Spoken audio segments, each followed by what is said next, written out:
because there's a bunch of devil worshipers in Hollywood. And there's a lot of black folks too.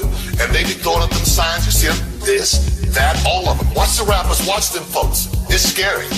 It's very scary. That devil is real. There's so much corruption in this music industry, and there's so many things that happen behind the scenes that is actually, it's very wild when it actually comes to light.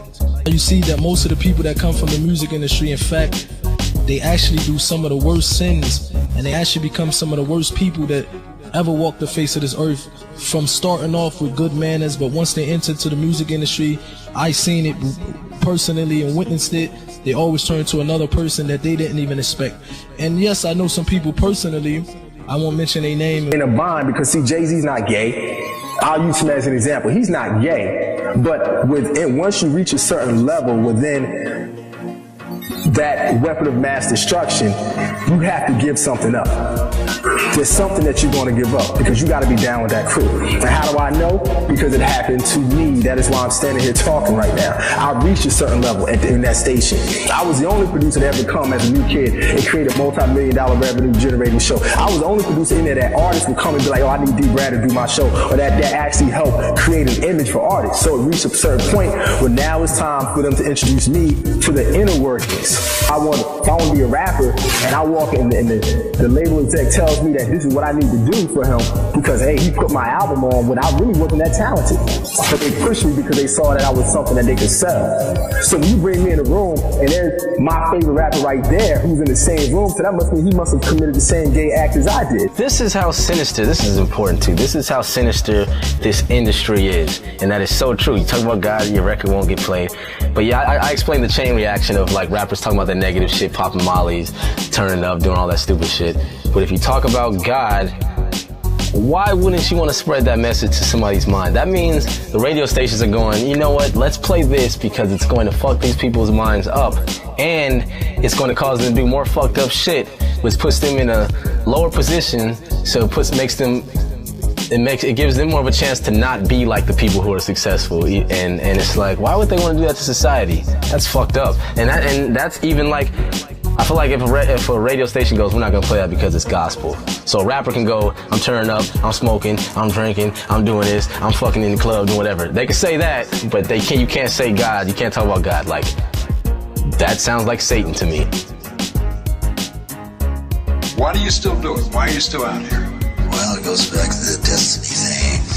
I made a bargain with it, a long time ago, and I'm holding up my end. What was your bargain? To get where I am now. Should I ask who you made the bargain with? with the chief commander. On this earth? And this earth, and then in a world we can't see. Roman is a crazy boy who lives in me, and he says the things that I don't want to say. He was born, just a few months ago. I think he was born out of rage. He was conceived in rage, so he bashes everyone.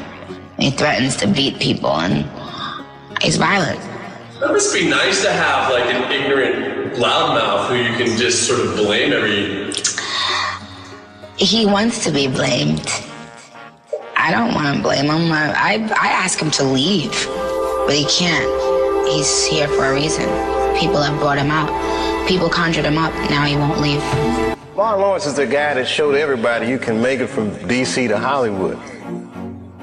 And I had a personal stake in his success. Every time he did something, it made me feel inspired and really good. And he was always real nice to me. He'd sit me down, what's going on with you, baby boy? What? We'd talk about comedy, whatever. And, when we did Blue Streak, we were promoting it, and Martin had a stroke. He almost died. And then after that, I saw him. I was like, oh my God, Martin, are you okay? And he said, I got the best sleep I ever got in my life. That's how tough he is. So let me ask you this. What is happening in Hollywood that a guy that tough will be on the street waving a gun, screaming, they are trying to kill me? Yeah. What's going on? Why is Dave Chappelle going to Africa? Why does Mariah Carey make a $100 million deal and take her clothes off on TRL? A weak person cannot get to sit here and talk to you. Ain't no weak people talking to you. So what is happening in Hollywood? Nobody knows. The worst thing to call somebody is crazy, is dismissive. I don't understand this person, so they're crazy. That's bullshit. These people are not crazy, they're strong people. Maybe the environment is a little sick. So at the end of the day, depending on where your level is within yourself, you go do it. You understand? So I literally lived the devil taking me from out and saying, "Can you go to the left? You can have all of this." And I was there. It was ritualistically done. The vice president sent his right-hand man to me 3 straight weekends. They do everything in 3s. 3 weekends in a row. "Hey, D-Brad, let's go hang out." And every weekend, he kept beating me in the head. "Get rid of this Rap City, man. You can do more than Rap City, D-Brad. You can do more than you need to come with us." Then the 3rd night, it was the vice president's birthday. They picked me up in a long white stretch limo.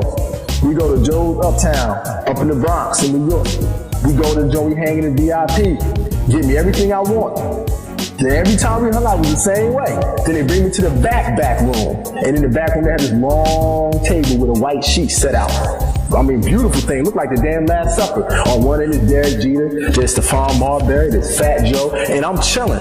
But the whole night, the vice president is on me like this. So I'm trying to talk to the model chicks. He's like, "Nah, D-Brad, come on, sit right here." So then we party, but I'm not a drinker. So if I don't get unnecessary spirits inside of me, we get inside the limo. He drops his right-hand man off quickly. We're in the car, the man standing across looking at me like I owe him something now. And I know the look because when I was young, I had the same look for women that I took out. So I know the look, and I know the energy. And while he's doing that, he's sitting there with his legs spread open, rubbing his balls.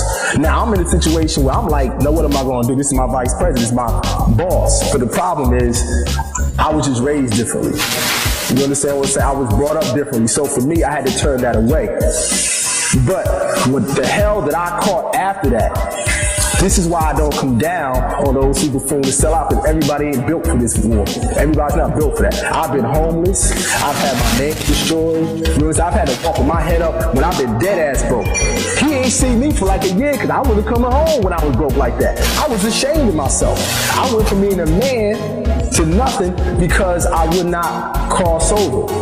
As a television producer who was Dave Chappelle's stand-in, which means I did his rehearsals season 1 and 2 of Chappelle Show. I saw what happened to Dave. Dave used to give me advice all the time. And one of the key things he told me was, no matter how much money they offered you, and he said they, as he pointed in my chest, he said, never forget who you are or where you come from. And he walked away from me. And I didn't get it at the time until the nigga left. And I said, oh. And him and Charlie Murphy would tell me the same things all the time. And then I got it. Why? How come in my mind all I think about is sex and money? That's what I think about sometimes. Like, why am I driven so much by sex and money? How come that is all I want? Because I'm human and I'm in this society, and that's all they like teach.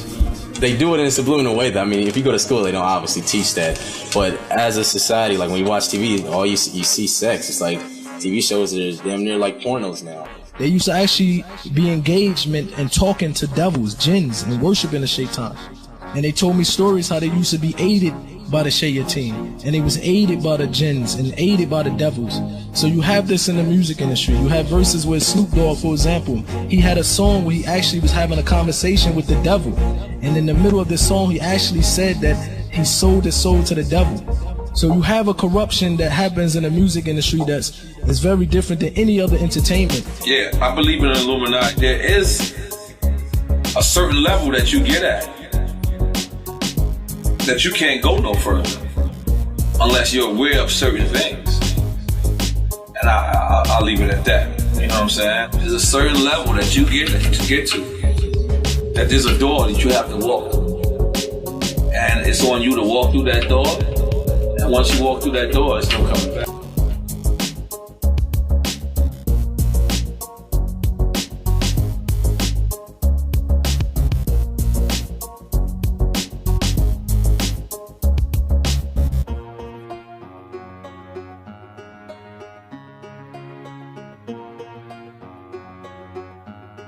This is how sinister, this is important too, this is how sinister this industry is, and that is so true. You talk about God, your record won't get played, but yeah, I explained the chain reaction of like rappers talking about that negative shit, popping mollies, turning up, doing all that stupid shit. But if you talk about God, why wouldn't you want to spread that message to somebody's mind? That means the radio stations are going, you know what, let's play this because it's going to fuck these people's minds up, and it's going to cause them to do more fucked up shit, which puts them in a lower position, so it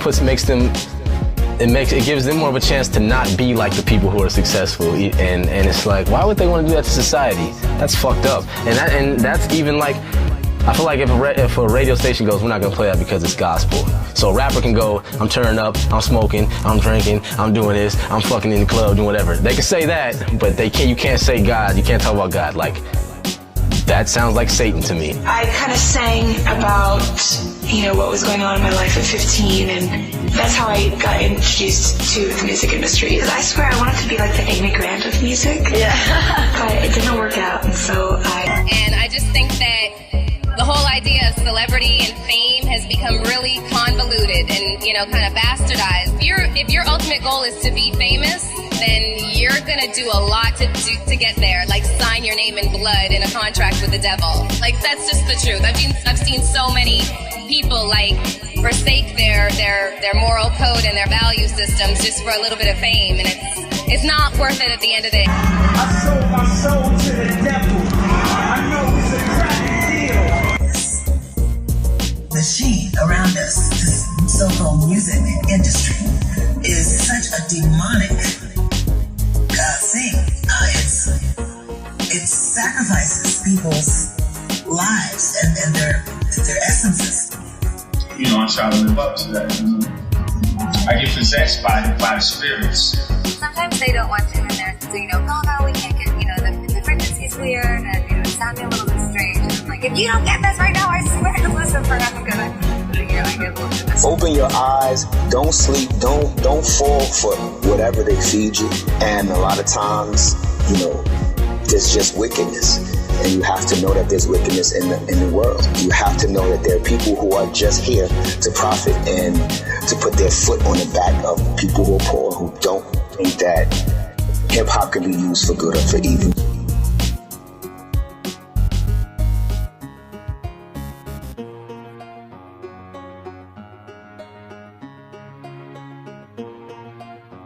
I prefer the experience. I mean, making the film is great. Right. The process is all fine, but then he's up there. Right. Everybody in the building, put your diamonds up.